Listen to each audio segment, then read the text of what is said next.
somehow survived their 17-meter drop into the moat. All three were loyal to the Holy Roman Emperor, and all three were Catholics. Those ejecting them were not, and the men they had thought to throw to their deaths were, they said, enemies of us and of our religion. Drunk with its own daring, Bohemia then invited the Calvinist Prince Frederick, ruler of the Palatine in Germany, rather than the Holy Roman Emperor, to occupy its throne.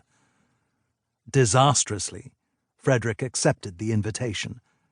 Very shortly after that, an imperial army overran Bohemia and decorated Prague's lovely bridge with the heads of the emperor's enemies. Then Ferdinand moved in on Frederick's kingdom in Germany.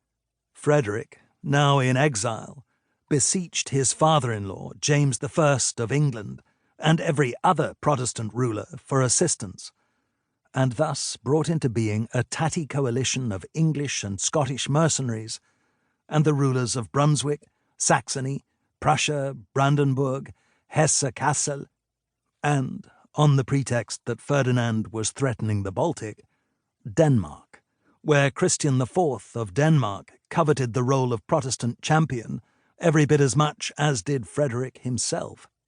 And then there was Sweden, where King Gustavus Adolphus had been quietly honing his talents and his armies in wars with Denmark, Russia, and Poland since 1611.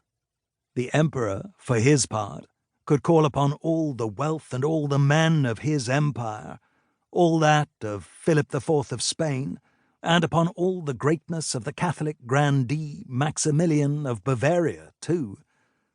Meanwhile, manoeuvring against both Emperor Ferdinand and Philip of Spain, and with an eye over his shoulder to England and the Baltic to boot, was Cardinal Richelieu of France, and his monarch, Louis XIII. 30 years later, when the war finally ended with the signing of the Peace of Westphalia on the 24th of October 1648, it had claimed the lives of 20% of the then population of Europe, some 5 million individuals. Some estimates put that figure as high as 12 million. There were parts of Germany where 60% of the population was lost. Towns were decimated, trade and industry destroyed, villages wiped from the map.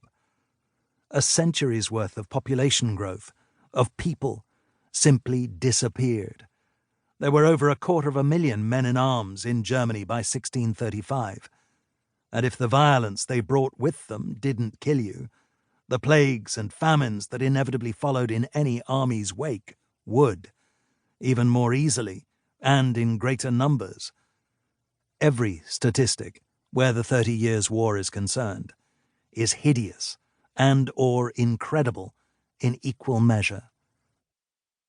This is especially true where its finances are concerned. We're used to Europe having a single currency, the euro, but in the 17th century it had guilders, florins and marks, kreutzers and pfennigs, French livres and francs, Swiss finfers, Dutch and German stavers, Italian lira, ducats and soldi, Spanish pistoles, escudos and reales, and there was the imperial thaler, of course, which, if you're listening to this audiobook in North America, is where the word dollar comes from. So long as your coin was gold or silver, someone would take it. But as war progressed and the structure of society rotted away, counterfeiting and inflation galloped forward hand in hand.